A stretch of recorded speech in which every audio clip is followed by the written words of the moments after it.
In what seems like only yesterday, a trio of dreamers banded together to create and succeed in an impossible dream: to fly around the world without stopping and without refueling.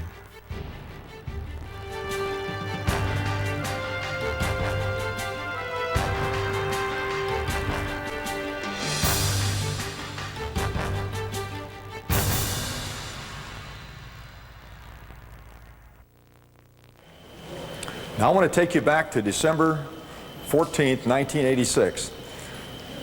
And we're sitting in a cockpit of this airplane and we're looking down a long runway at Edwards Air Force Base. It's the longest runway in the free world, and on the other end of this 3-mile runway is a beautiful dry lake called Muroc Dry Lake. And if something happens to this takeoff roll of this airplane, then maybe we can survive by landing out in the dry lake someplace. After considerable on-the-spot engineering, challenges were overcome. Dick complained to Bert about the terrible turning qualities of the aircraft when it had a heavy load, and about the horrible handling qualities in the rain. The airplane was highly compromised for range. Highly compromised for range. That means the vertical tails were just barely big enough to keep it going in the straight direction. And sometimes when you try to turn the airplane, the dihedral and the adverse yaw would make it turn back the opposite direction. I remember the first time I went into a real steep bank, and the Voyager, about 20 degrees is a steep bank, and I tried to roll out, and it yawed a little bit and rolled back the opposite direction. So the more I turned it to the right, the faster it turned to the left. And finally we neutralized everything, tried something else, made it lighter, went into kind of 0G to roll the airplane out. And I told Bert about that. He says, "Dick," he says, "remember, it's mission adequate flying qualities." I says, "Yeah, Bert." Then he says, "Dick," he always says that to me when he thinks that I need to know something because I'm, well, whatever. He says, "Dick, it's a world flight. It doesn't have to turn at all."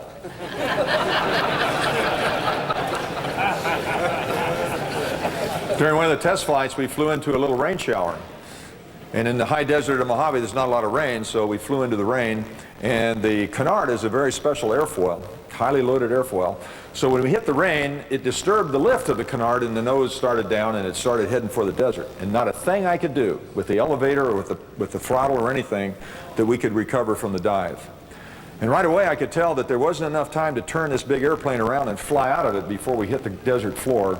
And I told Gina, "Get your parachute on because you're getting out." And I ordered her to bail out of the airplane because I didn't think we were going to make it. And she says, "What are you going to do?" And I says, "Well, I'm going to stay with the airplane." So she put her parachute away and says, "I'm staying too." Well, fortunately the rain quit and we flew through the little shower and it pulled out. And I'm not saying we pulled out in the weeds, but it was low enough to be out of control that it made you somewhat nervous. So I landed and went back, and fortunately for my brother's life, he wasn't there at the airport. I called him on the phone. And I says, "Bert," and I told him what happened, and his response was, "Don't fly in the rain." I says, "Bert, we're going around the world at the equator. You know how much rain and bad weather is around the world?"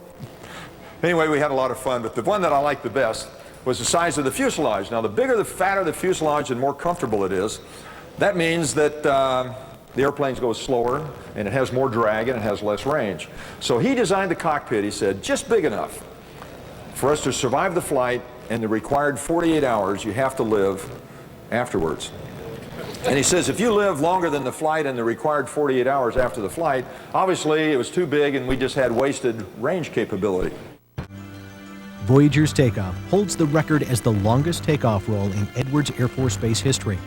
It took 2 minutes and 14 seconds before Voyager would lift off. Nothing involving the flight would be easy. Each day was filled with drama.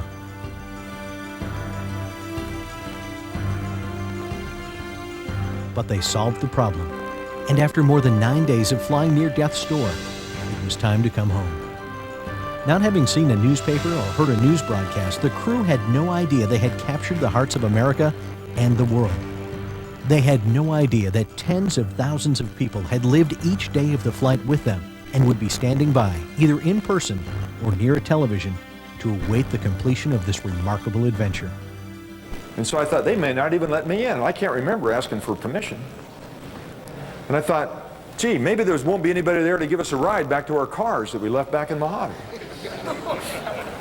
So I crossed my fingers and I keyed the mic button. It says, Edwards Tower, this is Voyager 1. It says, sir, we're about 20 minutes out, and I know you're really busy, and I don't want to interfere with any of your flight test activities. But if you just kind of let me circle around and land on the northern dry lake, I'd really appreciate that. And I crossed my fingers and says, oh, please let me in, feel sorry for me. And the tower operator came back and he says, Voyager 1, this is Edwards Tower. He says, sir, we have canceled flying for today, and we're all here waiting for your return.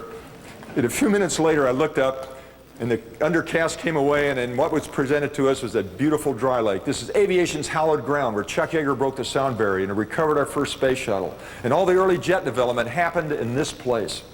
And I thought, man, and then I saw all the people. There was tens of thousands of people that came up from Los Angeles, and they lined the western dry lake for us.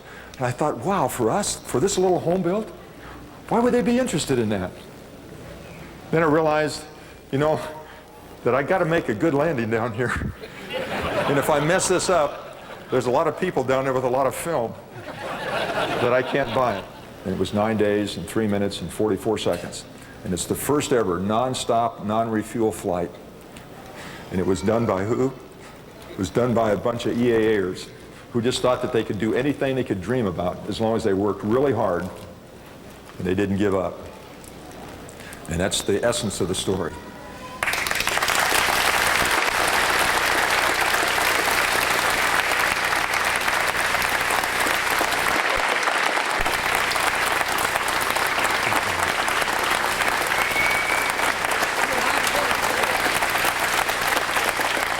The Voyager flight was not Dick Rutan's first adventure, nor his last. He's a highly decorated Vietnam veteran, a hero, and a patriot. As a United States Air Force fighter pilot, he flew 325 combat missions in Vietnam.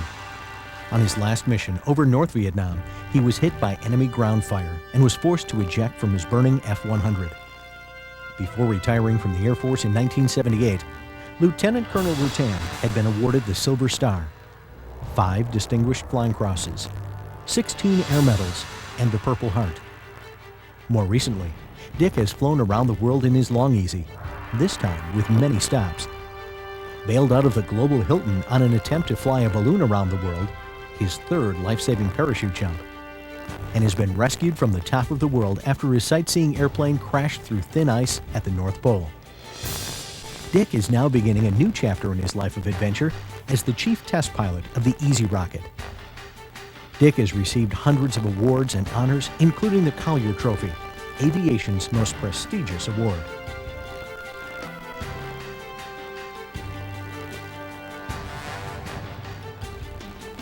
Another of Dick's proud accomplishments is his involvement as a spokesman for the Experimental Aircraft Association's Vision of Eagles education programs. Through these programs, Dick has spoken to thousands of students, encouraging them and their teachers.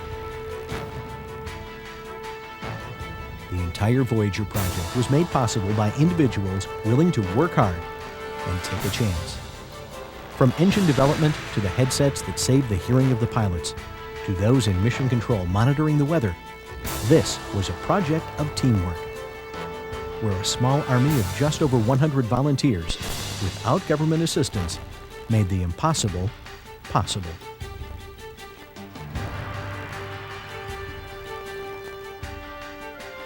Dick says adventure is the essence of life, and he's always ready to jump into or out of the next adventure.